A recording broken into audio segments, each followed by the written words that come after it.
പിതാവിൻ്റെയും പുത്രൻ്റെയും പരിശുദ്ധാത്മാവിൻ്റെയും നാമത്തിൽ ആമേൻ. ദൈവത്തിലെ ഇന്ന് ഫെബ്രുവരി 21 തീയതി ശനിയാഴ്ച. അമ്മേ പരിശുദ്ധ അമ്മേ, അമ്മേ പരിശുദ്ധമേ, ദൈവമാതാവേ, കൃപാസനത്തിലൂടെ ഞങ്ങളുടെ ദേശത്തിനും അമ്മ മധ്യസ്ഥം തേടി തന്ന എല്ലാ അനുഗ്രഹങ്ങൾക്കും കൃപകൾക്കും ഞങ്ങളിപ്പോൾ ഹൃദയം നിറഞ്ഞ നന്ദി പറയുന്നു.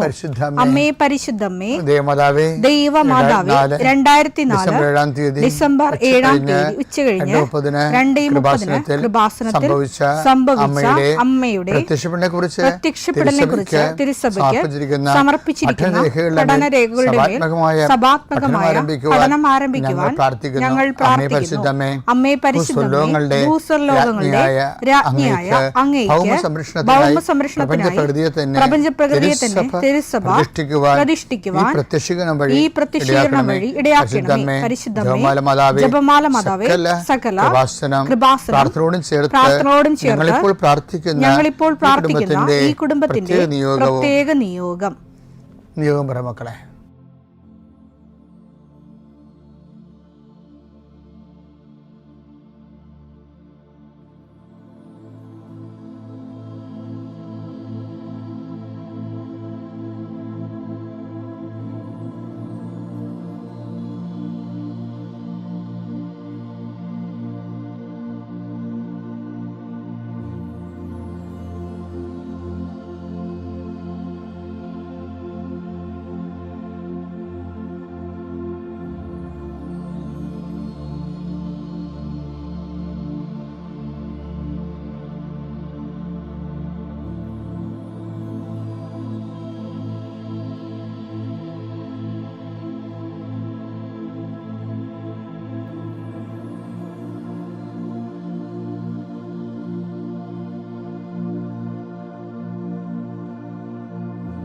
അമ്മയുടെ പ്രത്യക്ഷീകരണത്തിന്റെ ഈ അനുഗ്രഹവേളയിൽ ഞങ്ങൾക്ക് സാധിച്ചു തരുവാൻ കനിയണമേ.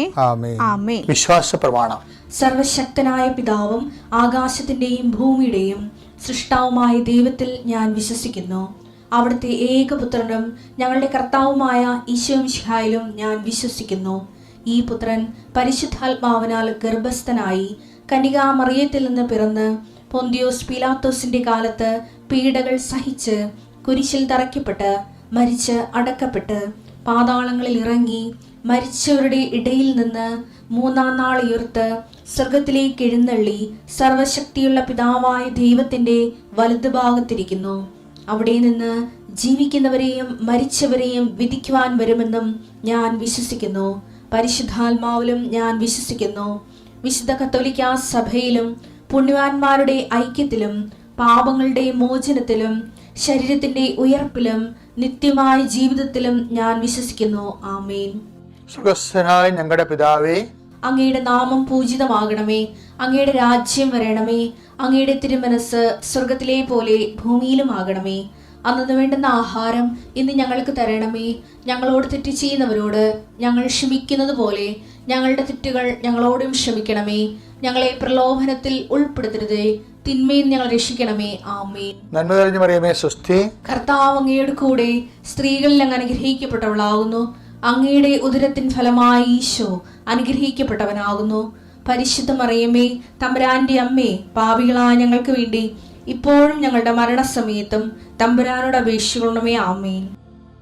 എൻ്റെ കർത്താവിൻ്റെ ഉന്നതമായ നാമത്തിൽ സഭയുടെ അധികാരത്തിൽ കുരിശിൻ്റെ അടയാളത്തിൽ ദൈവത്തിൻ്റെ ശക്തിയാൽ ഞാൻ മക്കളെ ഈശോ നാമത്തെ ആശീർവദിക്കുന്നു. നിങ്ങളുടെ ഇന്നത്തെ ദിവസത്തെ യാത്രയെ ആശീർവദിക്കുന്നു. നിങ്ങളുടെ സംസാരങ്ങളെ ആശീർവദിക്കുന്നു. നിങ്ങൾ എഴുതി കൊടുക്കുന്ന വിഷയങ്ങളെ ആശീർവദിക്കുന്നു. നിങ്ങൾ വഹിച്ചുകൊണ്ട് പോകുന്ന മൊബൈല്, അതിലൂടെ നിങ്ങൾ സംസാരിക്കാൻ പോകുന്നത്, നിങ്ങൾ കേൾക്കുന്ന സംസാരങ്ങൾ, കൊടുക്കേണ്ട മറുപടികൾ എല്ലാം ആശീർവദിക്കുന്നു.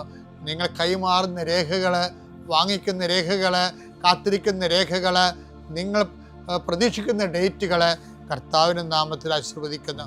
നീ കടന്നു പോകുന്ന വാഹനങ്ങൾ, സഞ്ചരിക്കുന്ന വാഹനങ്ങൾ, പ്രൈവറ്റായാലും പബ്ലിക്കായാലും, നീ തിരിച്ച് വീട്ടിലെത്തുന്നവരെ ഒരു അപകടം ഉണ്ടാകാതിരിക്കാൻ വേണ്ടി നിൻ്റെ യാത്രകളെ ആശീർവദിക്കുന്നു. ദൈവവേദലെ, നീ വിഷമിക്കുന്ന വിഷയങ്ങൾ, സങ്കടപ്പെടുന്ന കാര്യങ്ങൾ, ഏത് വിഷയത്തിന് വേണ്ടിയാണ് നീ വേദനിക്കണത്, അതെല്ലാം മാതാവ് ഏറ്റെടുക്കുന്നതിന് വേണ്ടി 40 വർഷം ഞാൻ അർപ്പിച്ച കുർബാനയുടെ യോഗ്യതയാൽ കൃപാസന അൾത്താറെ ജീവനോടെ പ്രത്യക്ഷപ്പെട്ട മാതാവിൻ്റെ മധ്യസ്ഥത്താൽ നിന്റെ കണ്ണീനിരകളെ ഏറ്റെടുക്കുകയും നിന്നെ ആശ്വസിപ്പിക്കുകയും സാക്ഷ്യം പറയാൻ നിന്നെ ബലിഷ്ഠമാക്കുകയും ചെയ്യട്ടെ. നിത്യം പിതാവും പുത്രനും പരിശുദ്ധാത്മാവിനെ. എൻ്റെ പ്രിയപ്പെട്ടവരെ, നമ്മൾ ഈ ദിവസങ്ങളിൽ ഇവനാരാണ്, കാറ്റും കടലും പോലും ഇവനെ അനുസരിക്കുന്നല്ലോ. അപ്പോൾ ക്രിസ്തുവിനെ കുറിച്ചുള്ള അനുഭവങ്ങളിലേക്ക് അനുഭവങ്ങളുടെ അറിവുണ്ടാകാൻ വേണ്ടി ക്രിസ്തു തന്നെ നമ്മളെ നിർബന്ധിച്ച് ഇരുട്ടുകടലിലേക്ക് തള്ളിവിടുന്നത് നമ്മൾ കണ്ട്. പിന്നെ ഇന്നലെ നമ്മൾ കണ്ടത് നമ്മുടെ ചുറ്റുമുള്ള ജനങ്ങളെ ക്രിസ്തുവിനെക്കുറിച്ച് എന്ത് പറയുന്നു, ഞാൻ ആരാണെന്ന് ജനങ്ങൾ പറയുന്നത്. അപ്പം ജനങ്ങൾ പറഞ്ഞാലും ഇന്നലെ 10 ദിവസത്തിൻ്റെ 2 ദിവസം 3 പറഞ്ഞില്ലേ, എന്താ പറഞ്ഞത്? ക്രിസ്തുവിനെക്കുറിച്ചുള്ള അറിവിൽ നീ മരണം വരെ വളരണമെന്ന്. ജനങ്ങളങ്ങനെ പലതും പറയും, പക്ഷെ നിനക്ക് കൃത്യമായ അറിവിൽ ബോധ്യവും ഉണ്ടാകണം. അറിവ് ഇങ്ങനെ വളർന്നുകൊണ്ടേയിരിക്കുമെന്നാണ് 10 ദിവസത്തിൻ്റെ വചനത്തിൽ നമുക്ക് ഇന്നലെ മനസ്സിലായത്. ഇന്നിപ്പോൾ പറയണത് നേരെ ചോദ്യം നമ്മുടെ മുഖത്തേക്ക് വരിക. എന്താ പറയണത്? മത്തായി 16:15 അവൻ അവരോട് ചോദിച്ചു, എന്നാൽ ഞാൻ ആരെന്നാണ് നിങ്ങൾ പറയുന്നത്? ഇത് നമ്മൾ മരണം വരെ ഓരോ ദിവസവും ഇന്നലെ കണ്ടതുപോലെ, അതായത് ഞാൻ അപ്പൊ 10 ദിവസം ഒരു ഉത്തരം പറയും, നീ ജീവനുള്ള ദൈവത്തിന്റെ പുത്രനായ ക്രിസ്തുവാണ്. അപ്പൊ 10 ദിവസം പറഞ്ഞത് നീ ജീവനുള്ള ദൈവത്തിന്റെ പുത്രനായ ക്രിസ്തുവാണ്. പക്ഷെ അത് 10 ദിവസത്തിൻ്റെതായിട്ട് ഈശോ അത് അംഗീകരിക്കണില്ല. ഈശോ പറയണ്ട, എന്റെ പിതാവാണ് നിനക്ക് ഇത് വെളിപ്പെടുത്തി തന്നത്. അതാണ് 10 ദിവസത്തിന്റെ ആടെ ഈശോ അത് അംഗീകരിക്കണില്ല. ഈശോ പറഞ്ഞ എന്താണ്? ഇപ്പൊ നീ ജീവനുള്ള ദൈവത്തിന്റെ പുത്രനായ ക്രിസ്തുവാണെന്നൊക്കെ പറയുമ്പോഴും 10 ദിവസം പറയും അത് വെളിപാടാണ്, എനിക്ക് നീയാണ് ഈ അപ്പോസ്തലന്മാരുടെ കൂട്ടത്തിൽ അധികാര സ്ഥാനം തരേണ്ട ആളെന്ന് എനിക്ക് മനസ്സിലായി. അത് ഈശോയ്ക്ക് ഒരു ചെറിയ കൺഫ്യൂഷൻ ഉണ്ടായിരുന്നു. 12 അണ്ണന്മാരുണ്ടല്ലോ, 12 അണ്ണന്മാർ വന്നിട്ട് ഇവരിൽ സീനിയർ ഒക്കെ പറഞ്ഞു കഴിഞ്ഞാൽ അന്ത്രയോസിനാണ് താക്കോൽ കൊടുക്കേണ്ടത്. അന്ത്രയോസാണ് ആദ്യം വന്ന കക്ഷി. അന്ത്രോസ് പോയി 10 ദിവസം വിളിച്ചോണ്ട് വരികയാണ്. 10 ദിവസം വിളിച്ചോണ്ട് വന്നതിന് ഇപ്പൊ താക്കോൽ കൊടുക്കേണ്ട അവസ്ഥ വന്നിരിക്കുകയാണ്. അതെന്തും ആയിക്കോട്ടെ. പക്ഷേ വിദ്യാഭ്യാസവും കുറച്ച് വിവരവും കൊണ്ടൊക്കെ ഉള്ളത് യോഹന്നാനെയാണ്. അടിപൊളി സുവിശേഷമില്ല, കണ്ടില്ലേ? 2000 കൊല്ലം കഴിഞ്ഞിട്ടും വായിച്ചു പിന്നെയും ആഴങ്ങളിലേക്ക് പോവുകയാണ് യോഹന്നാൻ. അപ്പം അറിവ് ഇപ്പം ഇന്നത്തെ രീതിയാണെങ്കിലൊക്കെ അറിവ് നോക്കാനാണെങ്കിൽ യോഹന്നാനെയാണ് ശരിക്കും പറഞ്ഞാൽ താക്കോൽസ്ഥാനം കൊടുക്കേണ്ടത്. പക്ഷെ ഈശോ പറഞ്ഞ് താക്കോൽ സ്ഥാനം തരേണ്ടത് അധികാരം അപ്പനാണ് തീരുമാനിക്കണമെന്ന് പറഞ്ഞു. അത് ഈശോയുടെ ഒരു നിലപാടാണത്.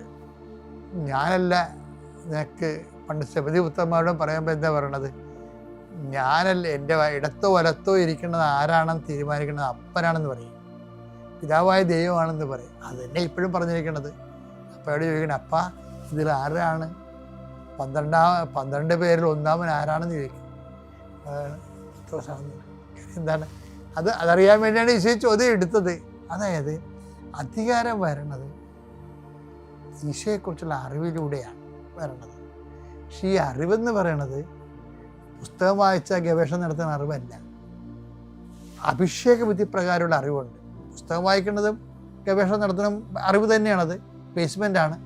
പക്ഷെ അതുകൊണ്ട് കൊടുക്കാൻ പറ്റത്തില്ല, വായിച്ചാൽ മനസ്സിലാക്കിയിരിക്കാന്നേ ഉള്ളൂ.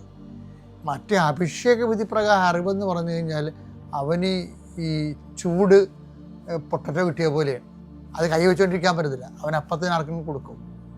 അതുപോലെ കൈമാറ്റം ചെയ്യും. അതാണ് ഈ ലൈബ്രറി നോളജിൻ്റെ പ്രശ്നം. കൈമാറ്റം ചെയ്യാൻ പാടായിരിക്കും.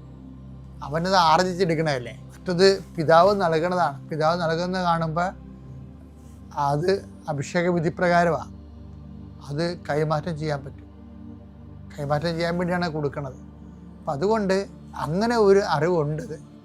നമ്മുടെ ലോകത്തിൻ്റെ ജ്ഞാനമാർഗങ്ങളിലൂടെ അറിവ് സമ്പാദിക്കുമ്പോഴും ഈ അഭിഷേക അറിവിന് വേണ്ടി തീഷ്ണമായിട്ട് പ്രാർത്ഥിക്കണം. അതായത് ക്രിസ്തു എല്ലാവർക്കും എല്ലാമാണെന്ന് പറഞ്ഞൊരു വചനമുണ്ട്. അപ്പോൾ ക്രിസ്തു എല്ലാവർക്കും എല്ലാമാണ്. കൊളോസ്യസ് 3:11. ഇവിടെ ഗ്രീക്കുകാരനെന്നോ യഹൂദനെന്നോ പരിച്ഛേദനെന്നോ അപരിച്ഛേദനെന്നോ അപരിഷ്കൃതനെന്നോ സിഥിയനെന്നോ അടിമയെന്നോ സ്വതന്ത്രനെന്നോ വ്യത്യാസമില്ല. പിന്നെയോ ക്രിസ്തു എല്ലാമാണ്, എല്ലാവരിലുമാണ്.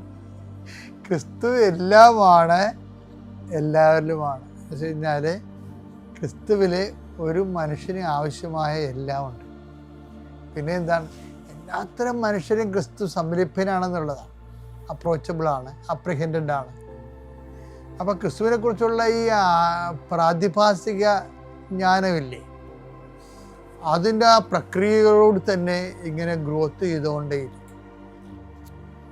അപ്പോൾ ഓരോരുത്തർക്കും ഉള്ള അവരുടെ കപ്പാസിറ്റി അനുസരിച്ചാണ്, കഴിവനുസരിച്ചാണ്. അവിടെ നിന്ന് ഓരോരുത്തർക്കും തൻ്റെ കഴിവനുസരിച്ചെന്നല്ലേ കർത്താവ് പറയണത്. മത്തായി 25:15 എടുത്തേ.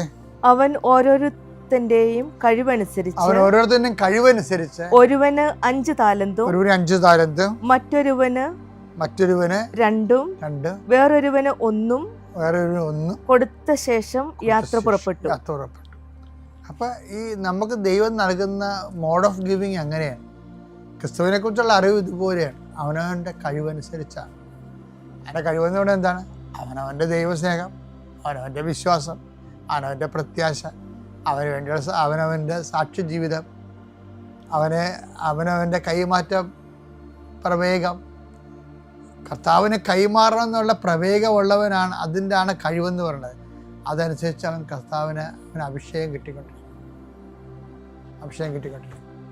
അപ്പം ഞാൻ ആരാണെന്നാണ് നിങ്ങൾ പറയുന്നതെന്ന് ചോദിച്ചു കഴിഞ്ഞാൽ, നമ്മൾക്ക് ഇന്ന് പറയണതായിരിക്കും നാളെ പറയണത്. ഇന്ന് ക്രിസ്തുവിനെ കുറിച്ച് നിൻ്റെ അനുഭവം ആയിരിക്കത്തില്ല അടുത്ത കൊല്ലം ഈ നാളിലുള്ള അനുഭവം. നിൻ്റെ അനുഭവങ്ങൾ ഒന്ന് തന്നെയാണെങ്കിൽ നീ ഒരു പോക്കീസ്, സംശയമില്ല. ദൈവം പഠിപ്പിക്കാത്ത വ്യക്തി ശമയോൻ മാംസമോ രക്തമോ അല്ല, എൻ്റെ സുഖസ്ഥനായ പിതാവാണെന്ന് നിന്നെ വെളിപ്പെടുത്തിയെന്ന് പറഞ്ഞില്ലേ. അപ്പോഴ് ശമയോനോടത് പറഞ്ഞെങ്കിലേ അവൻ്റെ അറിവിനെ അടിസ്ഥാനപ്പെടുത്തിയാണ് പറയണത്. അത് കാലത്തിനൊപ്പം കർത്താവിനെ കുറിച്ചുള്ള അറിവ് അനുഭവം വളർന്നുകൊണ്ടേയിരിക്കണം. അതാണ് അധികാരത്തിലേക്ക് പോണത്. അധികാരമായി കഴിഞ്ഞാൽ നമ്മൾ പറഞ്ഞില്ലേ, അനുഗ്രഹം. മനുഷ്യന് ക്രിസ്തു അനുഭവം എന്ന് പറഞ്ഞാൽ ആദ്യ ലെവൽ എന്താണ്? അനുഗ്രഹം. പിന്നെന്താണ്? അഭിഷേകം. അഭിഷേകം കഴിഞ്ഞ അധികാരം. അപ്പം അറിവാണ് ഈ അധികാരം ഉണ്ടാക്കുന്നത്. അപ്പോൾ എന്ത് അധികാരമാണെന്ന് അറിയാമോ? ആത്മാവിൽ അധികാരമാണ്. ഇപ്പം ചെറിയ പറയത്തില്ലേ, ഇപ്പം ഞാൻ ഒരിക്കൽ ഒരു മനുഷ്യനോട് പറഞ്ഞ്, അയാൾ അറബി ഡിസ്മിസ് ചെയ്ത് അയാളുടെ ഓഫീസിൽ നിന്ന് ഡിസൈൻ കട്ടാക്കി കളഞ്ഞു. അപ്പോൾ ഞാൻ അമ്മയുടെ അടുത്ത് നിൽക്കിയിരുന്നു. ഇയാളെ വന്ന് ഈ സങ്കടം പറയുമ്പോൾ ഞാൻ അമ്മയുടെ രൂപത്തിൽ ഇങ്ങനെ തൊട്ടും പറഞ്ഞ്, ഞാനിവനെ കയറ്റി വിടുകയാണെന്ന് പറഞ്ഞു. കാര്യം എന്താണ്? ഇവന് ജീവിക്കാൻ മാർഗമില്ല. ഇവൻ്റെ വിസ എക്സ്പയർ അല്ല, അത് കട്ട് ചെയ്തിരിക്കണതാണ്. അവൻ 19,000 രൂപയെ മറ്റേ മുടക്കി, കാശില്ലാത്ത കാശ് മുടക്കി അവൻ പോയി. അവന് ജോർദാനിൽ ജോലി കിട്ടി. ഈ കമ്പനിയിൽ നിന്ന് വേറൊരു കമ്പനി അവിടെ അറബിയിൽ ജോലി ചെയ്തതിന് ശേഷം വേറെ ഒരു ഫാക്ടറി ജോലി ചെയ്തു. എന്നിട്ട് അവിടെ നിന്നിട്ട് വിസ ഒപ്പിച്ചു. അപ്പോൾ വെച്ചാൽ അത് ഏത് സമയത്തും പിടിക്കപ്പെടാം. പക്ഷേ ആ ഒരു മനുഷ്യന് വേണ്ടി ആ സമയത്ത് അധികാരത്തോടെ പറയാൻ കഴിയണത് നമ്മൾ കുറേ നാളിങ്ങനെ ദൈവത്തെ ജീവിച്ചു വരുമ്പോൾ കഴിഞ്ഞ ദിവസങ്ങളിൽ ചേർത്തല ഞാനത് പറഞ്ഞിട്ടുണ്ടെന്നാണ്, ഒരു അബോർഷൻ ചെയ്യാൻ വേണ്ടി ഒരു മോള് നിൽക്കണത് കഥ ഞാൻ പറഞ്ഞില്ലേ, ദിവസങ്ങൾ ധനത്തിൽ പറഞ്ഞിട്ടുണ്ടത്. അപ്പോൾ ഒരു പ്രേക്ഷിതയാണ് പറഞ്ഞത്, എന്ത് പറ്റും മോളെ ഇവിടെ നിൽക്കാൻ കാര്യം? അപ്പോൾ അവൾ പമ്മി, അവൾ അബോർഷന് വേണ്ടി ഒന്ന് നിൽക്കുകയാണ്. അപ്പോൾ കാര്യം മനസ്സിലായപ്പോൾ പ്രേക്ഷിത പറഞ്ഞ്, കാര്യം 2 വീട്ടിലും, ഭർത്താവിൻ്റെ വീട്ടിലും അവളുടെ വീട്ടിലും വേറെ, അവളുടെ വീട്ടിൽ പ്രസവം 2ാമത്തെ കുഞ്ഞിനാണ് ഇതിപ്പോൾ ഗർഭം ധരിച്ചിരിക്കുന്നത്. ആദ്യ കുഞ്ഞിനെ കഴിഞ്ഞിട്ട് എൻ്റെ കടങ്ങൾ കഴിഞ്ഞിട്ടില്ല. വീണ്ടും അമ്മ മാത്രമേ ഉള്ളൂ അവിടെ. അമ്മ വേല എടുത്തിട്ട് പിന്നെ രണ്ടാമൊക്കെ അമ്മക്ക് ഭയങ്കര അമ്മ അത് വിഷമം പറഞ്ഞു. അവളുടെ ഭർത്താവിൻ്റെ വീട്ടിൽ പെങ്ങ പ്രസവിക്കാൻ അമ്മ നിൽക്കണം, അവിടെയും പറ്റത്തില്ല. അപ്പം രണ്ടുപേരും വീട്ടുകാർ കൈ ഒഴിഞ്ഞ കാരണം അവൾ അബോർഷൻ ചെയ്യാൻ വേണ്ടി വന്നിരിക്കുക. അപ്പോഴൊരു പ്രേക്ഷിത കണ്ടുപിടിക്കണം അവളുടെ പരിഗണന കണ്ടപ്പോൾ നീ എന്തിനാ വന്നതെന്ന് ചോദിച്ചു. ഒരു പരിചയമില്ല, വിലകാരെ ചോദിച്ചതാണ്. അതാണ് അധികാരം എന്ന് പറയണത്. പറഞ്ഞ് ഇതാണ് അവസ്ഥ, നീ എൻ്റെ കൂടെ പോര്. ആ പ്രസവത്തിൻ്റെ കാര്യം ഞാൻ ഏറ്റത്, പക്ഷെ കുഞ്ഞിനെ കൊല്ലാൻ പറ്റത്തില്ല. കാര്യം മരണം വരെ നീ അതിന് സമാനം പറയേണ്ടി വരും ദൈവത്തോട്. ഒരു കുഞ്ഞിനെ കിട്ടാൻ വേണ്ടി 46 കൊല്ലമൊക്കെ കണ്ണീരോടെ ആൾക്കാർ നടക്കണ കാണുന്നില്ലേ? ഇനിയൊരു കുഞ്ഞിനെ കിട്ടുന്നതെന്താ ഉറപ്പ്? ഈ ഇരിക്കണ കുഞ്ഞ്, നിനക്കിപ്പോൾ ഉള്ള കുഞ്ഞ് ജീവിച്ചിരിക്കുന്നത് എന്താ ഉറപ്പ്? ഇങ്ങനെ പടാന്ന് കുറേ ചോദ്യങ്ങൾ ചോദിച്ച് അവൾക്ക് ധൈര്യവും കൊടുത്ത് ശക്തിയും കൊടുത്ത് അവളെ കൊണ്ടുപോയി. അധികാരം എന്ന് പറയുന്നത് അറിവ് ക്രിസ്തുവിനെ കുറിച്ചുള്ള അനുഭവം ഞാൻ വർദ്ധിക്കുമ്പോൾ അധികാരം വർദ്ധിക്കണം. എൻ്റെ ദൈവത്തിലെ ഒരു 10-30 വയസ്സ് കഴിഞ്ഞുള്ളിൽ അധികാരം ഉണ്ടാക്കിയെടുക്കണം. അല്ലാതെ ഈ നക്കാപ്പിച്ച് അനുഗ്രഹം മേടിച്ച് തിന്നും വീർത്തും ജോലി കിട്ടി മരിച്ചു പോയിട്ട് ഒന്നും കാണിക്കാനില്ല. അത് അനുഗ്രഹത്തിൻ്റെ കാലമാണ്. രണ്ടാമത്തെ അഭിഷേകകാലം, കർത്താവിൻ്റെ അറിവ് നമുക്ക് 10 വർഷം കിട്ടുന്നു. മൂന്നാമത്തത് അധികാരകാലം കർത്താവിന് വേണ്ടി പറന്ന് വിട്ട് പ്രവർത്തിക്കുന്ന കാലം. ദൈവം നിങ്ങൾ അനുഗ്രഹിക്കട്ടെ.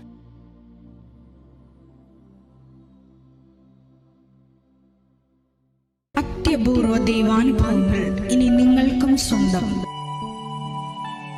ഈ യൂട്യൂബ് ചാനൽ ഇതുവരെ സബ്സ്ക്രൈബ് ചെയ്തിട്ടില്ലെങ്കിൽ ഇപ്പോൾ തന്നെ സബ്സ്ക്രൈബ് ചെയ്യുക. ഈ വീഡിയോ ഇപ്പോൾ തന്നെ നിങ്ങളുടെ സുഹൃത്തുക്കൾക്ക് ഷെയർ ചെയ്തുകൊണ്ട് കർത്താവിൻ്റെ പ്രേക്ഷിതരാകുക.